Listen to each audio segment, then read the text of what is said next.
कि मतलब आपने अभी तक इस बात पे ही नहीं एग्री किया कि खुदा है कि नहीं है। अगर खुदा है ही नहीं तो वो चाहता है, चाहना ना चाहना तो इरेलीवेंट हो जाता है ना। जब एक कोई चीज है ही नहीं तो वो चाहना ना चाहना तो उसके आगे सवाल बनता ही नहीं, राइट? तो अंजुम साहब, एंट्रोपी के ऊपर जो बात की जाती है कि डिसऑर्डर को जी कभी भी ऑर्डर में बगैर इंटेंशन, बगैर काम, बगैर एनर्जी के नहीं लाया जा सकता, ठीक है? जी यहाँ से यानी कि इस चीज को आप इम्पॉसिबल बोल रहे हैं, एक लेवल कम बोल रहे हैं, तो क्या यहाँ पे आपको नहीं लगता कि मतलब ये उसी को बेसिकली जो मुसलमान है वो कहते हैं, उसी को खुदा कहते हैं कि वो खुदा ने किया, राइट? ऐसे ही है सिंपल सी बात के जो इंसान जिसको कह रहे हैं इम्पॉसिबल है उसको मुसलमान कहता है ये अल्लाह ने किया था ये चीज। आप और फराज साहब दोनों के साथ अगला हम सेशन अरेंज कर लें जिसके अंदर कि हम इस supposition again for the sake of argument हम इस बारे में बात करें कि जी खुदा चाहता क्या है, और आर्गुमेंट सेक के लिए आप दोनों इस बात पे हम तीनों मान के चलेंगे कि जी क्रिएटर है।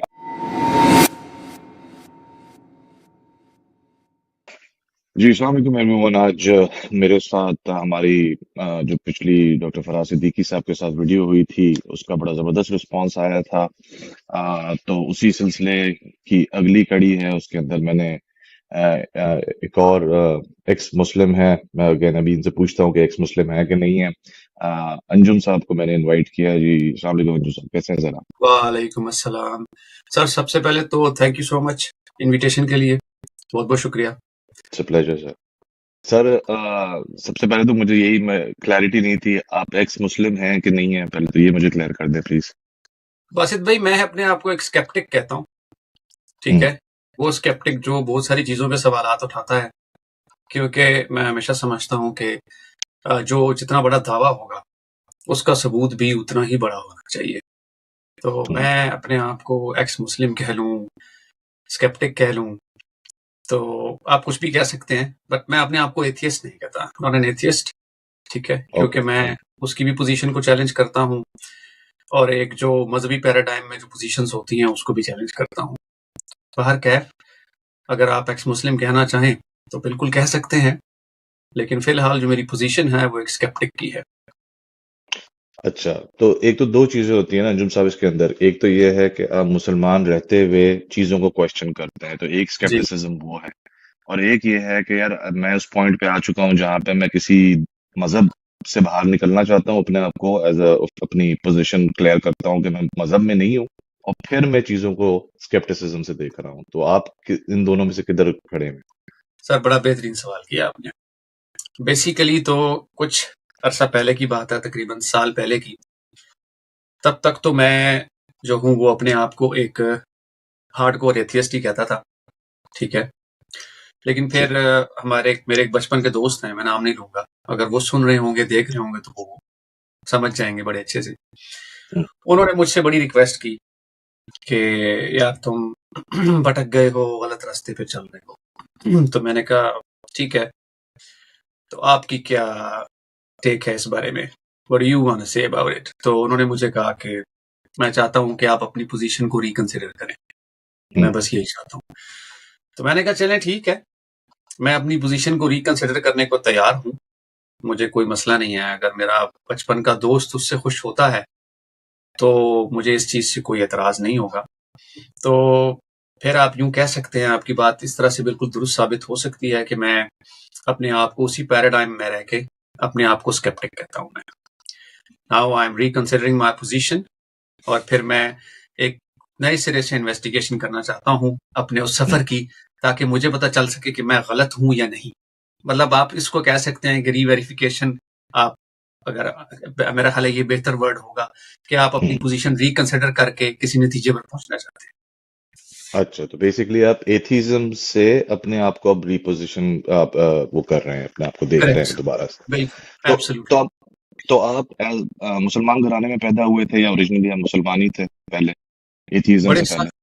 बड़ा सख्त मुस्लिम घराना आप कह सकते हैं, जहां पर 5 वक्त की नमाज की पाबंदी थी, अच्छा। रोजा वगैरह इसकी। और नमाज की पाबंदी इस तरह से थी कि जो मेरे वालिद साहब थे, मैंने उनको कभी फजर की नमाज भी छोड़ते नहीं देखा था। सख्त सर्दियों की जो फजर की नमाज होती है वो भी वो जमात के साथ अदा करते थे। सही। और वो हमेशा ये चीज बताते थे कि भाई नमाज पढ़नी है, जो इस्लाम के अहकामात हैं, नमाज, रोजा, हज, ज़कात। हज ऑब्वियसली बात है, जो एक साहिब इस्तिताअत पर जो एक फाइनेंशियली जो अफोर्ड कर सकता है वही करता है, लेकिन बाकी वो कहते थे कि जो आपकी डोमेन के अंदर चीजें आती हैं वो आपको करनी ही करनी है, और नमाज की छूट नहीं है, बल्कि वो हमेशा जो पुराने हजरात थे उनको देखा करते थे तो वो कहते थे कि ये नमाज और रोजे से अगर आपने जान छुड़ानी है तो फिर आप कुरान समझ जाए। अच्छा, तो अनवर साहब, यानी कि अगर मैं इसको थोड़ा सा समराइज करने की कोशिश करूं, तो आप मुस्लिम घराने में पैदा हुए, फिर आप एथीज्म की तरफ आए, और अब आप अपने आप को हर चीज को मजीद स्केप्टिसिज्म से रिपोजिशनिंग के लिए देख रहे हैं, तभी यहाँ पे स्टेटस है बेसिकली आप। करेक्ट अच्छा। Sir, absolutely correct.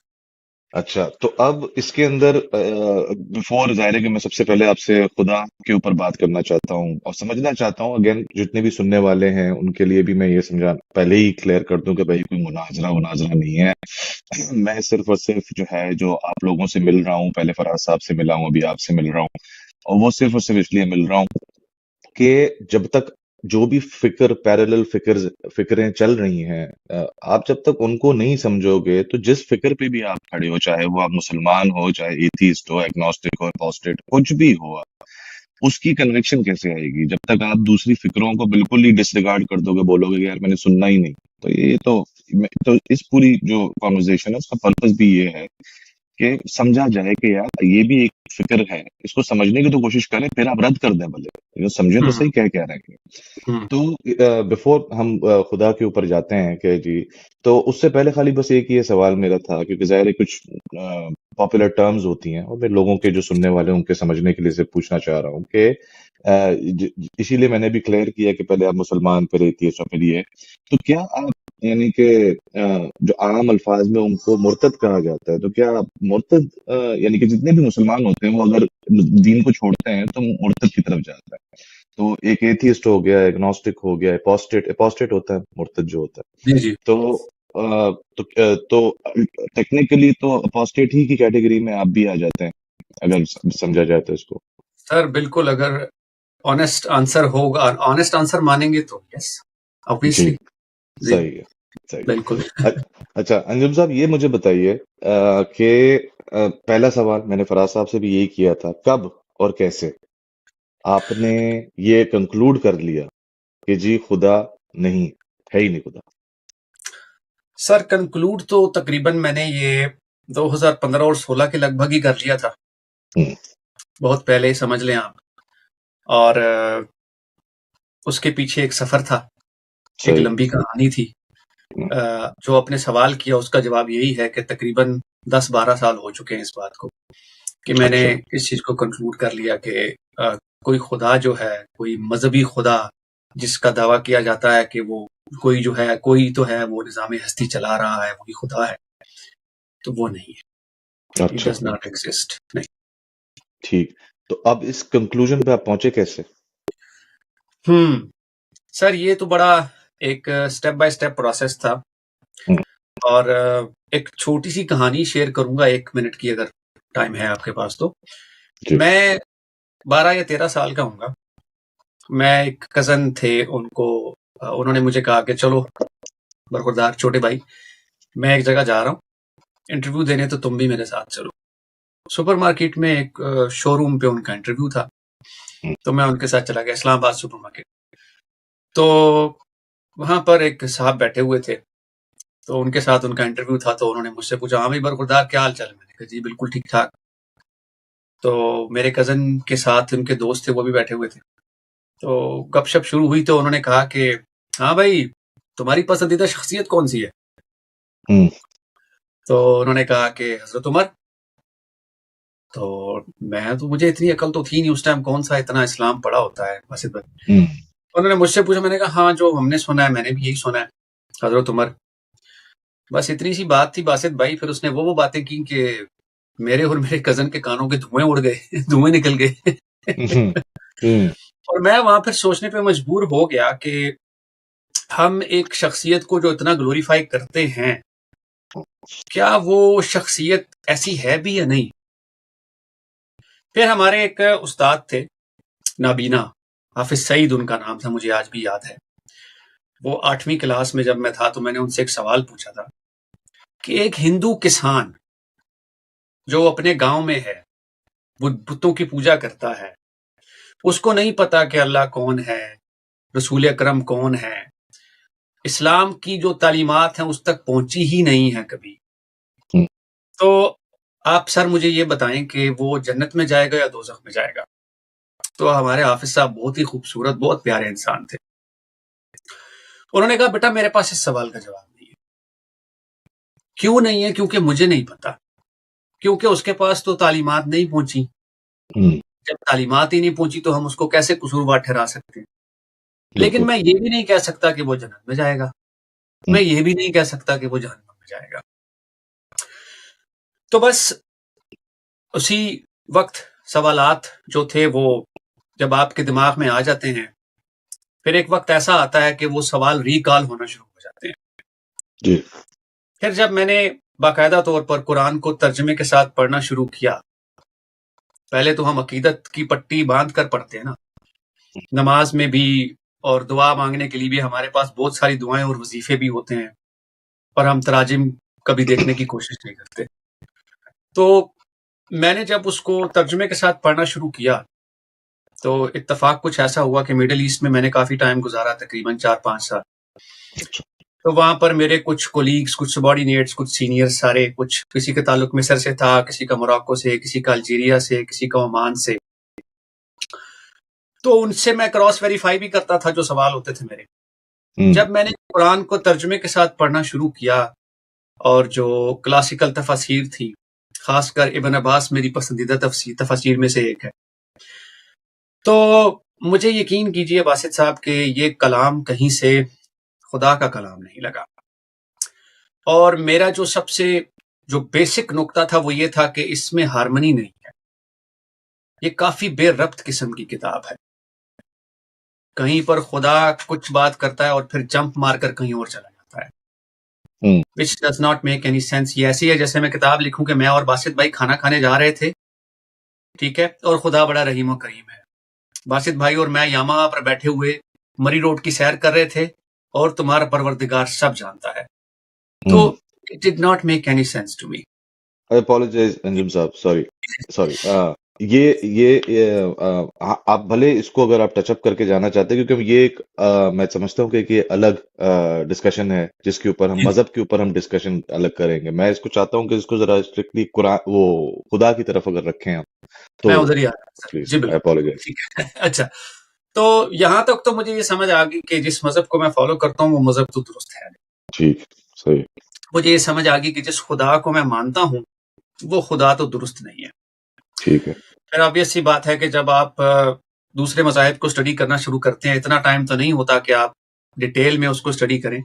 बुनियादी बातें जब आप हिंदू धर्म की देखते हैं, क्रिश्चियनिटी की देखते हैं, जूदाइज्म की देखते हैं, जब तारीख का मैं अदना सा तालिब इल्म था, जी। तारीख का मुताला किया, तो मुझे ये इदराक हुआ कि जो एथीज़म की एक मुनज़्ज़म तौर पे जो एक आगाज़ हुआ वो कब से हुआ। हम्म, तो मेरे हाथ एक बुक आई। वो किताब जो है वो मेरे लिए काफ़ी इम्पोर्टेंट साबित हुई। बैटलिंग द गॉड्स नाम है उस किताब का। अगर आपके सुनने वाले उसको पढ़ना चाहें तो वो पढ़ भी सकते हैं। वो किताब काफ़ी एक आई ओपनर थी मेरे लिए। हम्म, उस किताब को जब मैंने खुदाओं के साथ कंपेयर किया, जब तारीख का मुताला भी किया, जब मैंने देखा कि कैसे एनिमलिज्म से होकर हम इस स्टेज तक पहुंचे हैं जब खुदाओं का इर्तिका हुआ, तो मुझे ये बात बड़े अच्छे से समझ आ गई कि देखे हुए खुदाओं से अनदेखे खुदा का सफर कैसे हुआ और क्यों कर हुआ। ये जो देखे हुए खुदा से अनदेखे खुदा का जो सफर था, ये मेरे लिए एक आई ओपनर था और मुझे ये बड़े अच्छे से समझ आ गई थी कि ये बाकायदा एक मकसद के तहत हम एक एवोल्यूशनरी तौर पर देखे हुए खुदा से अनदेखे खुदा तक पहुंचे। अच्छा, ओके। तो इसके अंदर एक सवाल है अंजुम साहब, जिस तरह आपने मेंशन किया कि ये आपको एक किताब मिली बैटलिंग द गॉड्स, राइट? जाहिर है कि ये इसके अंदर दलीलें होंगी, सारी चीजें होंगी, जिस तरह से उन्होंने पेश किया होगा मुकदमा के जी किस तरीके से खुदा तक, देखे से अनदेखे खुदा तक पहुंचे। इसी तरीके से आप अगर क्रिश्चियनिटी की किताबें, आप हिंदुइज्म के, मुसलमानों की, जितने भी रिलीजन्स हैं, खुदा वाले जितने भी रिलीजन्स हैं, उनकी किताबों में भी दलीलें अपने यानी कि जिनको ज़ाहिर है कि अगर मुसलमान है मुसलमान उनको मुकद्दस मानते हैं, जिस तरह आपने इस किताब को मुकद्दस मान लिया। तो अगेन दलीलें दोनों तरफ हैं, खुदा के होने की भी, ना होने की भी। तो अभी तक का जो आपने सफ़र बताया, उसमें ये है कि आप 12-13 साल ज़ाहिर है 8वीं जमात में भी थे, तब भी 12-13 साल ही की उम्र बनती है तकरीबन। तो 12-13 साल में आपको जो है वो कुछ सवालात आपके दिमाग में आए जिसके आपको सैटिस्फैक्टरी जवाब उस तरीके से नहीं मिले जो कि शायद मिल सकते थे दोनों सूरतों में। अगेन जो आपने हजरत उमर वाला वाकया बताया जिन्होंने उनका, तो वो जाहिर है कि वो रिवायात के ऊपर मामलात हैं सारे।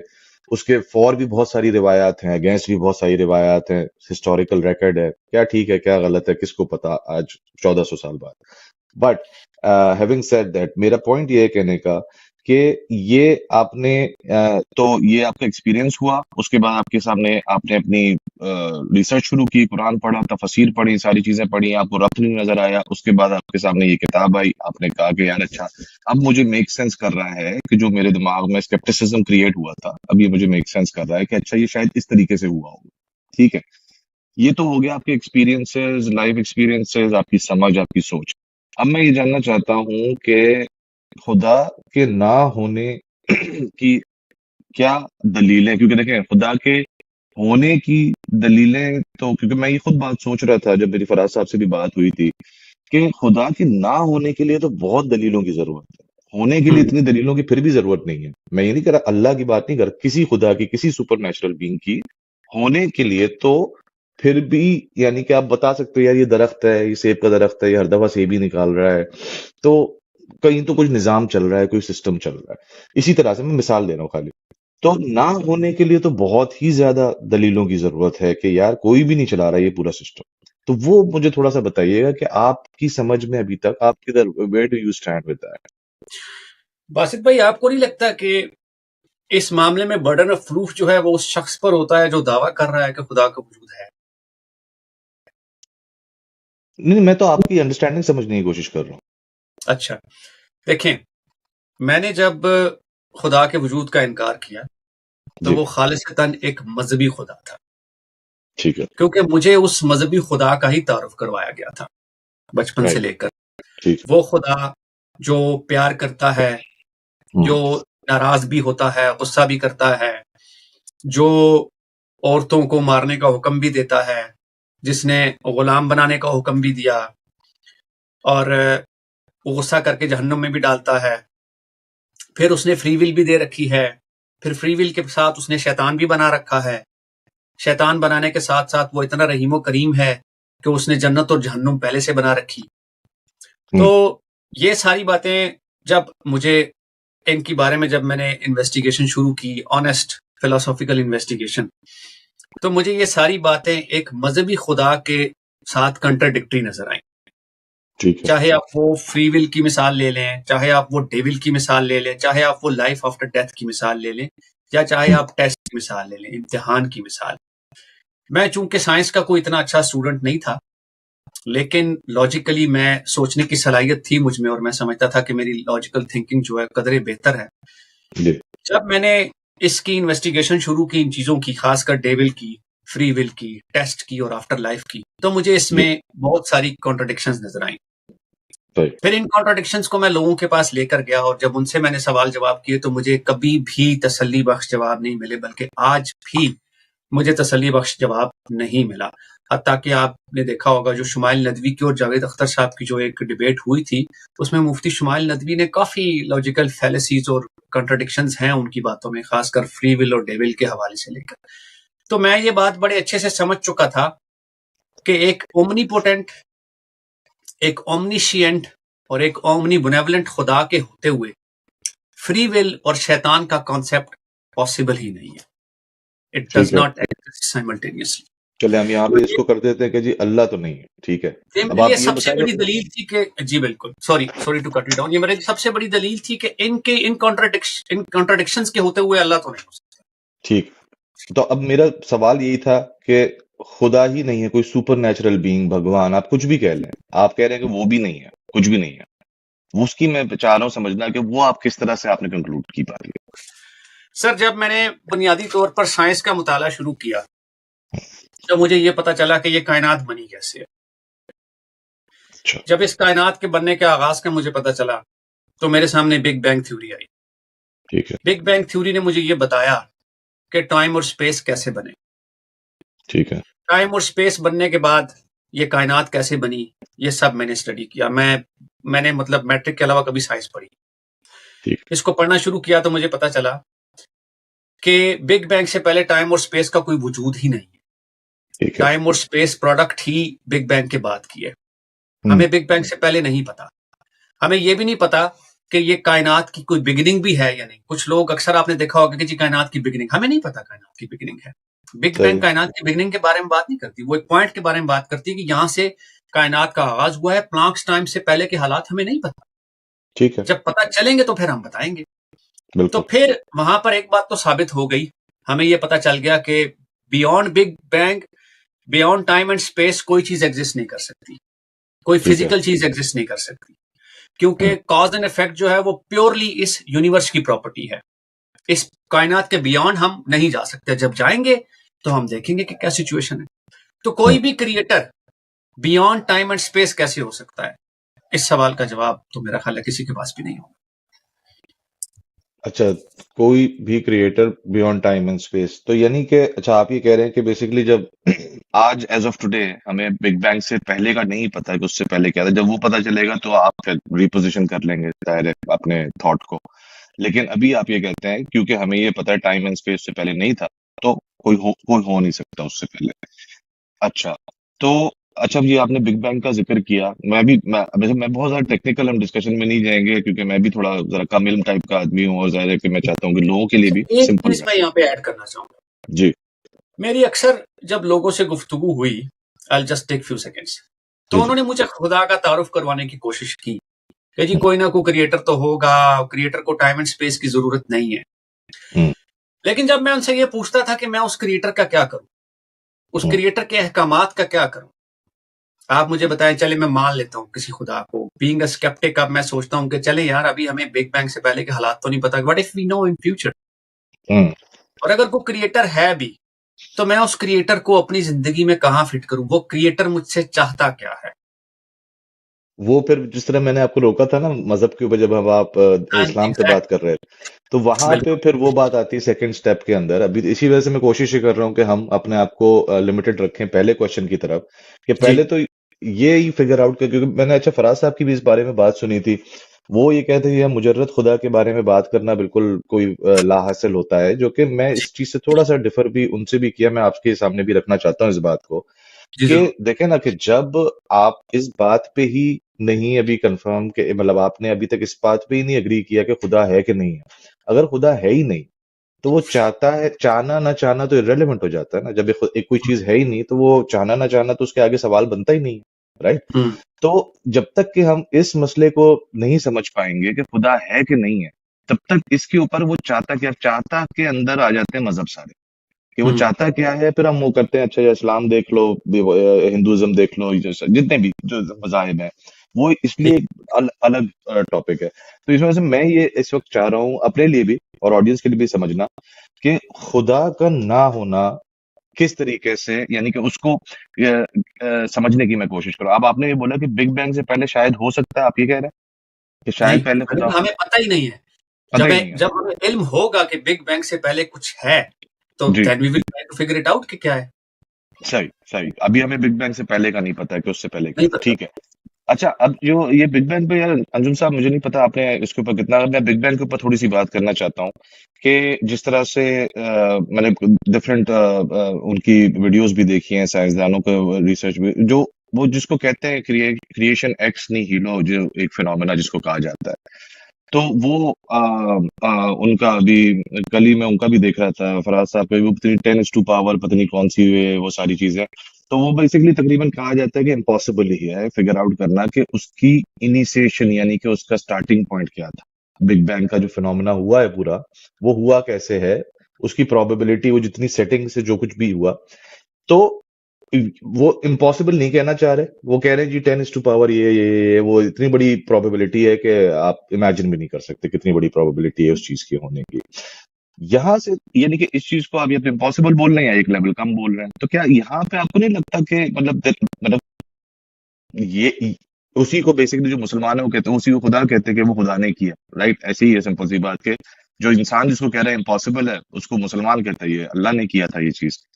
तो वो जो प्रोबेबिलिटी 10 to पावर वाली जिसकी मैं बात कर रहा हूँ, तो वो आपको नहीं लगता कि वहां पे there was some kind of, मैं अल्लाह की बात नहीं कर रहा अभी यहाँ पे, again I am trying to stay out of religion, कि किसी ने तो कुछ किया है वहां पे जो क्रिएशन एक्स निहिलो का फिनोमेना हुआ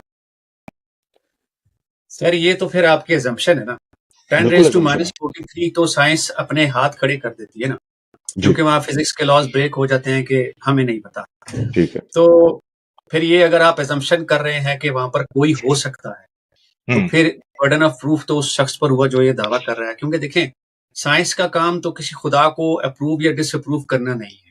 बिल्कुल। साइंस का काम तो एक थ्योरेटिकल फ्रेमवर्क पे काम करना है, एक थ्योरी पर हाइपोथेसिस क्रिएट करना है और फिर इसको एक एस्टैब्लिश थ्योरी की शक्ल देना है।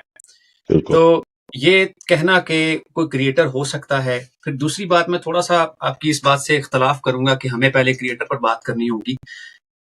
क्रिएटर पर बात करने का कोई मकसद नहीं बनता, क्योंकि अच्छा। अल्टीमेटली तो आपने उसी खुदा पर आना ना जिसका तारुफ आपसे आपकी किताब ने करवाया है। हमसे हमें जब तालीम दी गई थी तो हमें ये तो नहीं कहा था कि पहले क्रिएटर को मानो तो फिर कुरान पढ़ाएंगे, ऐसा तो नहीं था। एक मुफ्ती साहब से मेरी बात हो रही थी तो उन्होंने भी मुझे यही वाली बात की, आप वाली, कि हम पहले क्रिएटर पर बात करेंगे। मैंने कहा कर ली, hmm. For the sake of argument आपने मनवा भी लिया कि क्रिएटर है। अब मेरी डिफॉल्ट पोजीशन तो वहीं खड़ी होगी। मैंने तो सवाल आपकी अलहामी किताब और आपके खुदा पर उठाए थे, उसका जवाब हम्म। कौन देगा? सही बात है। नहीं, बिल्कुल ठीक है।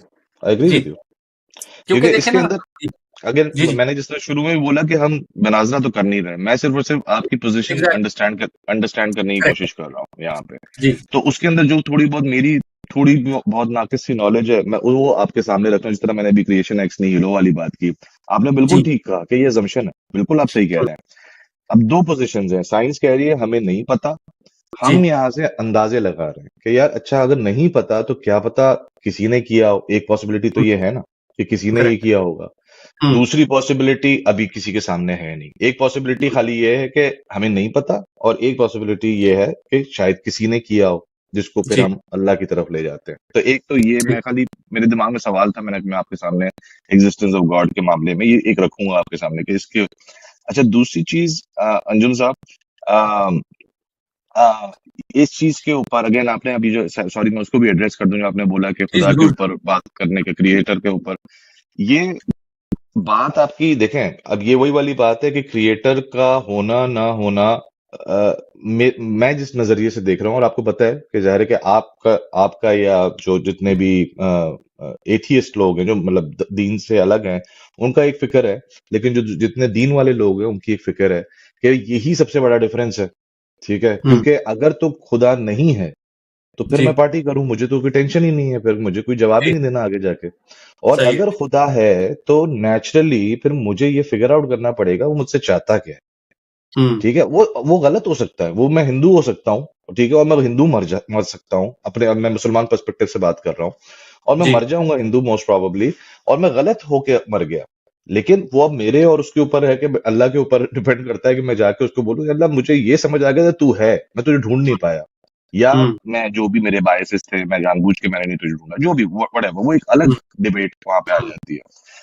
अच्छा, दूसरी चीज अंजुम साहब अभी सामने जो मैं पूछना चाह रहा था, ये एंट्रोपी के बारे में काफी डिस्कशन होती है, उसके बारे में जी जी कुछ थोड़ी सी बात कर लें एंट्रोपी के बारे जी, में। कर लें जी तो अंजुम साहब, एंट्रोपी के ऊपर जो बात की जाती है कि डिसऑर्डर को जी कभी भी ऑर्डर में बगैर इंटेंशन, बगैर काम, बगैर एनर्जी के नहीं लाया जा सकता। ठीक है। जी अब बिग बैंग हुआ, ठीक है, उससे जो बिग बैंग की भी जो है, बिग बैंग पूरा हुआ, उसके बाद ये सारी कायनात क्रिएट हुई, लेकिन इस कायनात के अंदर जो ऑर्डर क्रिएट हुआ, वहां पे मतलब मेरे दिमाग में ये सवाल था कि यार ये जो ऑर्डर क्रिएट हुआ, और अगर ऑर्डर की मैं छोटी छोटी आपको खाली मिसालें देता हूँ, ये दरख्त है, सेब का दरख्त हर दफा जो है वो सेब ही क्यों निकाल रहा है, उसको कभी केला निकाल देना चाहिए, कभी उसको किन्नू निकाल देना चाहिए, वो हर दफा सेब ही क्यों निकाल रहा है? तो ये कोई निजाम है ना, कोई नज्म है वहां पे किसी भी किस्म का, किसी भी लेवल पे।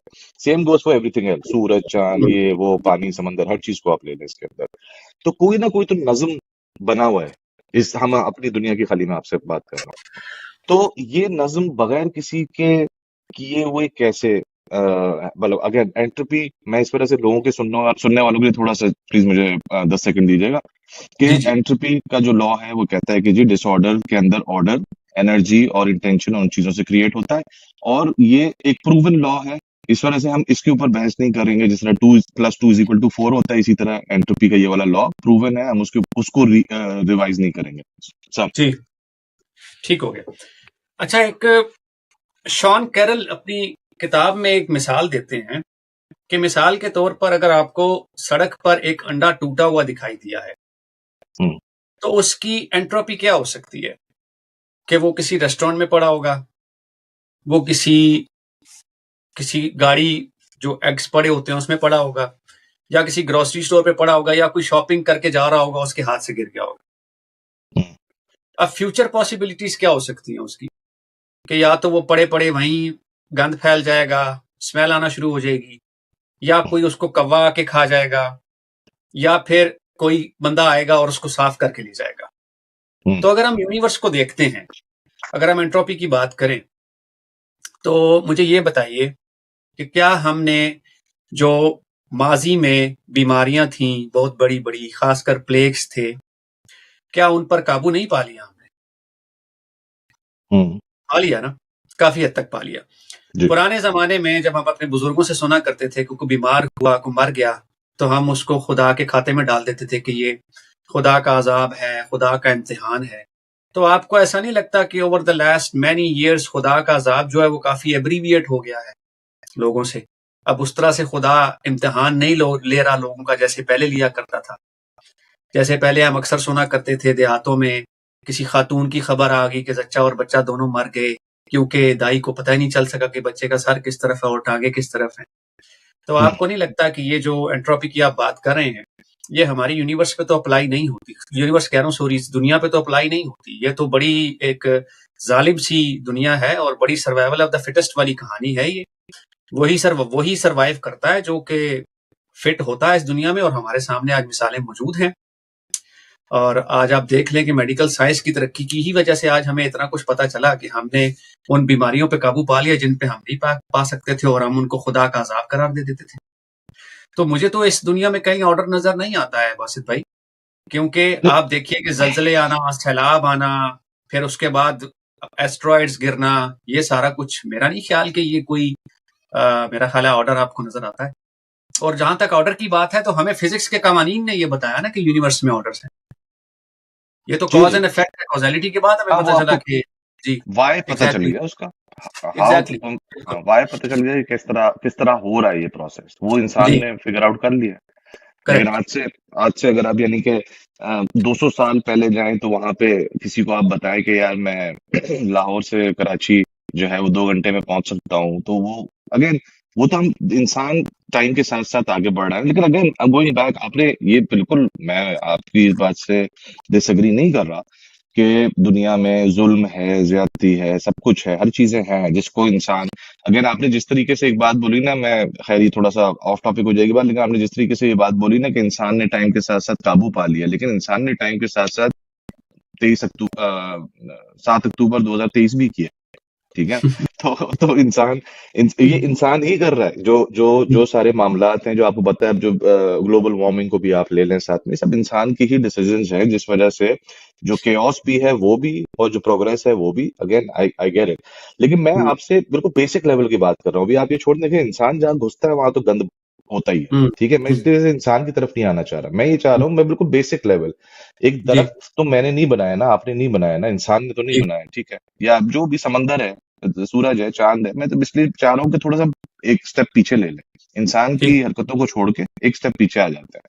तो जो बेसिक इस दुनिया के जो फंडामेंटल चीजें जो आपको नजर आती हैं, उसके अंदर के निजाम की बात कर रहा हूँ कि वो जो निजाम एक चल रहा है, ठीक है, क्योंकि वो ये एक सेटअप, अगर मैं बिल्कुल एक रैशनल माइंड से बात कर रहा हूँ आपसे, कि ये एक सेटअप दे दिया इंसान को, फिर इंसान ने उसके ऊपर कबाड़ा करना शुरू किया इन चीजों को। तो वो जो निजाम की मैं बात कर रहा हूँ, दरख्त हो गया, जमीन हो गई, मिनरल्स हो गए, सूरज चांद, वहां पे आपको निजाम नजर नहीं आता? आपको नहीं लगता कि यार ये कोई सिस्टम तो है यहाँ पे, नजम तो है कोई?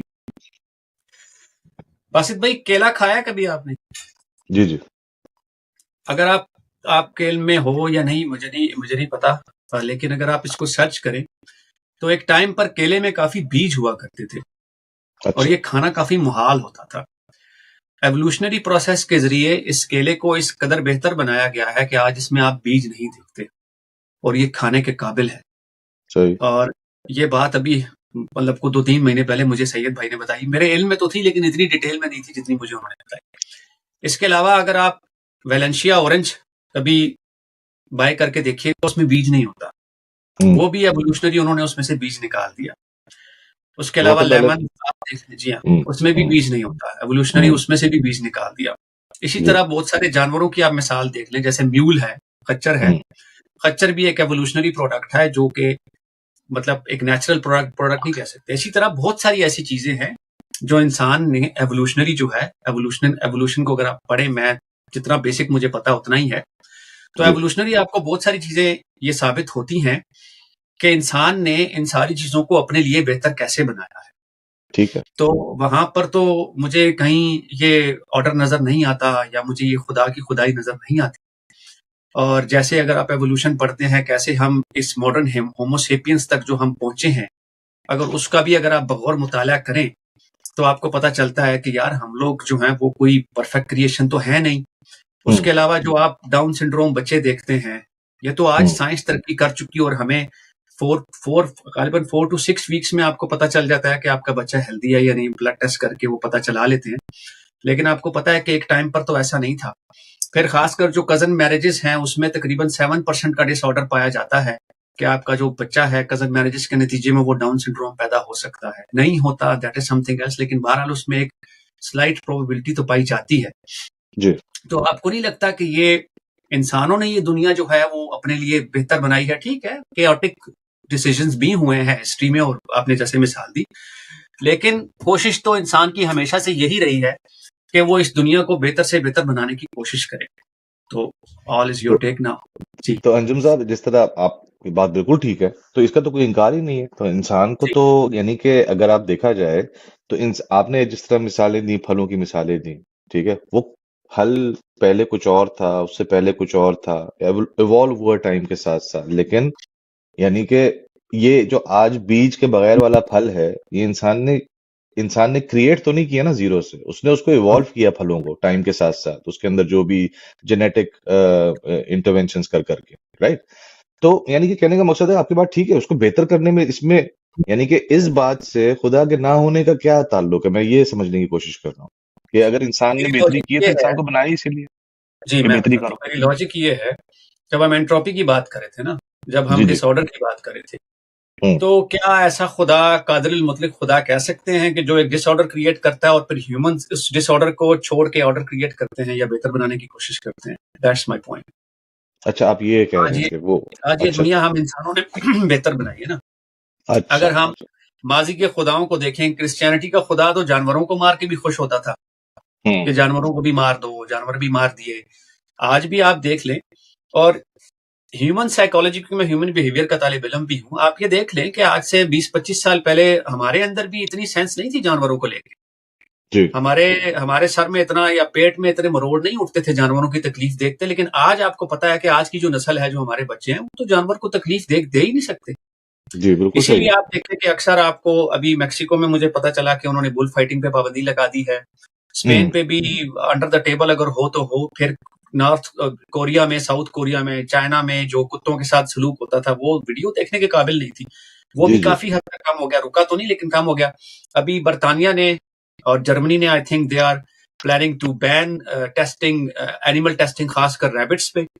तो ये सारी चीजें तो इंसान अपने लिए बेहतर कर रहा है। बाकी जो आप बात करें कि ये पहले चीजें अल्लाह ने की और फिर इंसान ने अपने लिए बेहतर बनाई, तो फिर वही बात आ गई कि डिसऑर्डर से ऑर्डर क्रिएट तो इंसान कर रहा है ना, अल्लाह तो नहीं कर रहा इस दुनिया में। आपने अभी जो ये जानवरों वाली बात की, मैं उसमें एक मिसाल भी ऐड करना चाहता हूँ। आपने शायद सुना हो कि 2 बिल्ली के बच्चों को एक आदमी ने मारा था और इंटरनेशनल मैन हंट में वो टर्न आउट हो गई थी। आपने पता नहीं उस केस के बारे में सुना ही नहीं सुना, नहीं, लेकिन 2 बिल्ली के बच्चों को उसने थैली में डाल के मारा था एक आदमी ने, उसकी वीडियो बना अच्छा। के की थी। तो वो एक इंटरनेशनल मैन है। तो आप बिल्कुल सही कह रहे हैं कि ये जो सेंसिटिविटी है, ये जो रियलाइजेशन है, अवेयरनेस है, ये टाइम के साथ-साथ इंसान के अंदर आ रही है। इंसान ऑब्वियसली बेहतर हो रहा है।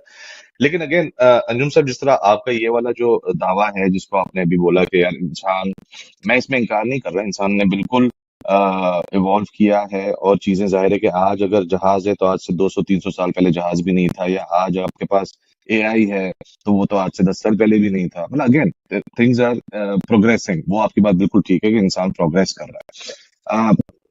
इसके अंदर जो मेरा सवाल है आपसे वो ये है कि इस चीज का इनकार मेरी नॉलेज में तो कहीं पे भी नहीं है, चाहे वो कोई भी रिलीजन हो, कि जो है इंसान ने, अब आप बताएं ना कि एआई अगर आज से 1500-1400 साल पहले हुजूर पाक सल्लल्लाहु अलैहि वसल्लम के जमाने में आ जाता एआई, तो यार उस वक्त के लोगों को तो, मतलब आप समझे ना कि it would be unreal for them कि भाई इसका करना क्या है।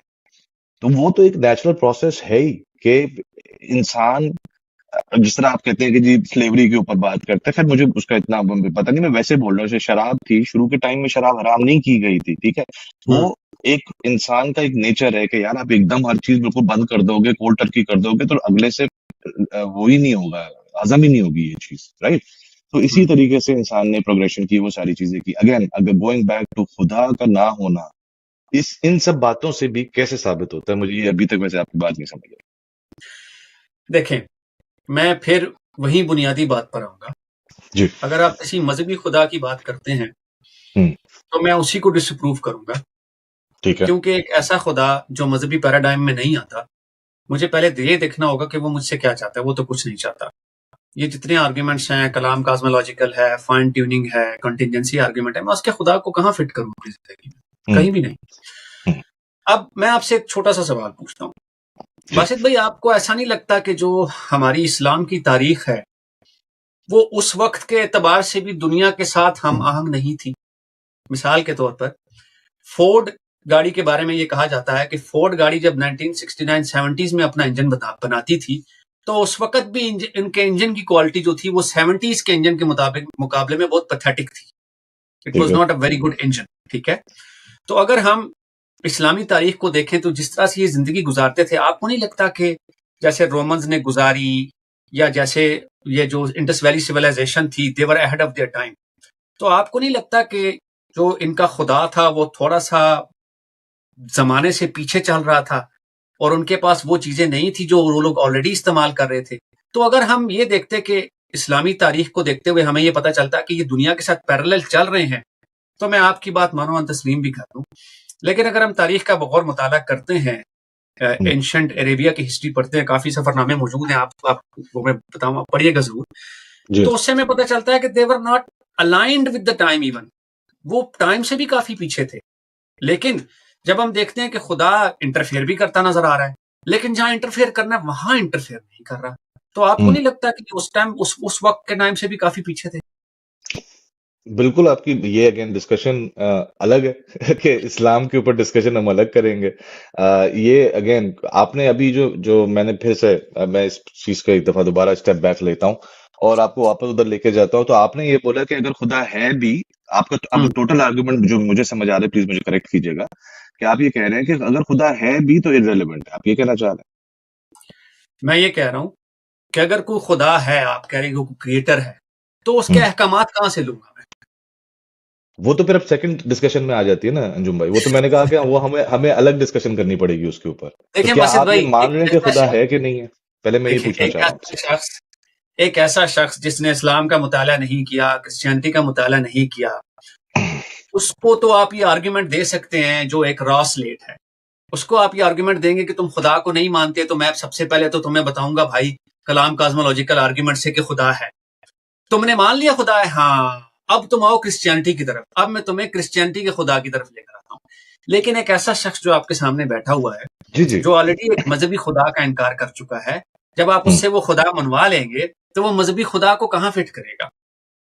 उसका तो मसला मजहबी खुदा है, उसका मसला क्रिएटर नहीं है। इस यूनिवर्स अच्छा। को किसने बनाया है हमें नहीं पता।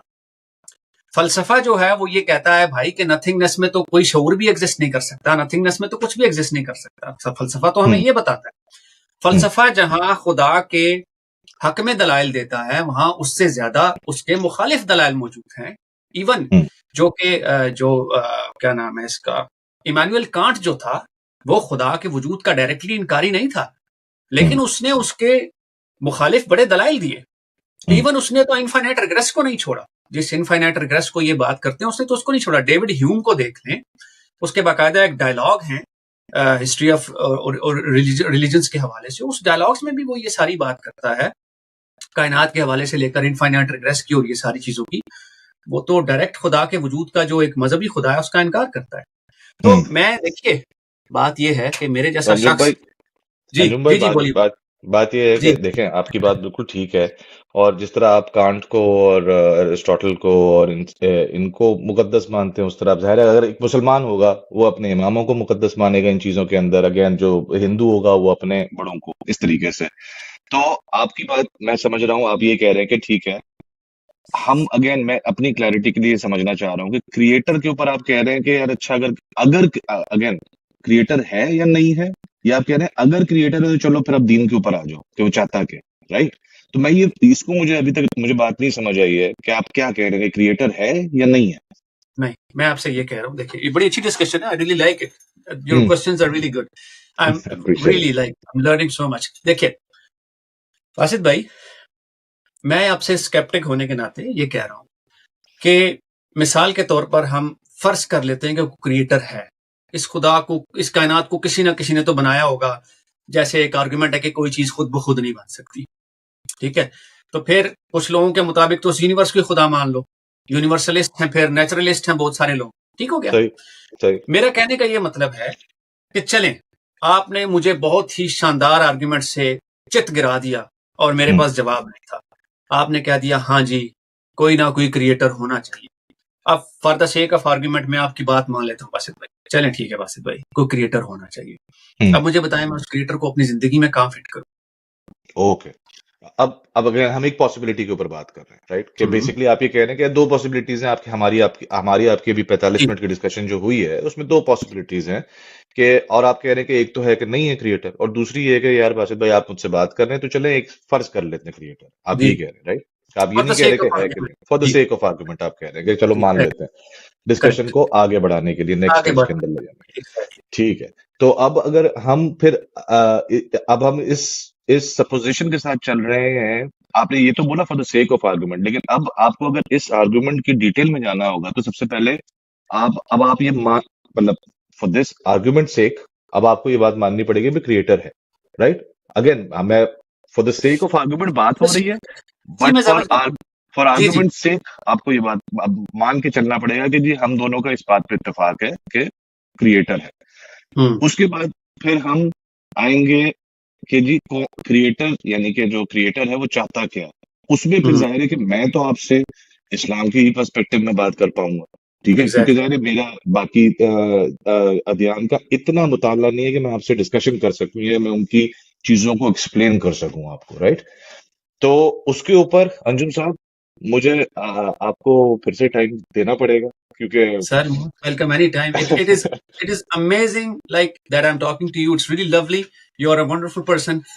और मुझे यकीन करें बड़े अरसे बाद मुझे बहुत मजा आ रहा है आपसे बात करके। नहीं एब्सोल्युटली नहीं अंजुम साहब, दिस इज अ प्लेजर। आपसे भी बात करके मुझे उतना ही मजा आया जितना मुझे फराज साहब के साथ आया, बिकॉज अगेन जो इस सारी क्या मकसद है हमारी, मेरी इस कोशिश का, वो टोटल ये है कि ये एक फिक्र है जिसको मैं समझने की कोशिश कर रहा हूँ। और एज मुसलमान आपने अगर अपने दीन पे भी रहना है तो भी सारी जो पैरेलल फिक्रें चल रही हैं उनको आपको समझना पड़ेगा, अपनी कन्विक्शन के लिए भी या इनके साथ कंप्लाई करने के लिए भी, इनको रद्द करने के लिए भी, इनको कंप्लाई करने के लिए भी। तो मुझे भी बड़ा मजा आया आपसे बात करके, और मैं आपसे रिक्वेस्ट करूंगा, और अगेन आई थिंक जो फराज साहब के साथ मेरी डिस्कशन हुई थी, आई थिंक वो भी शायद यहीं पे ही आके, इसी पॉइंट पे ही आके रुकी थी। तो वेरी गुड।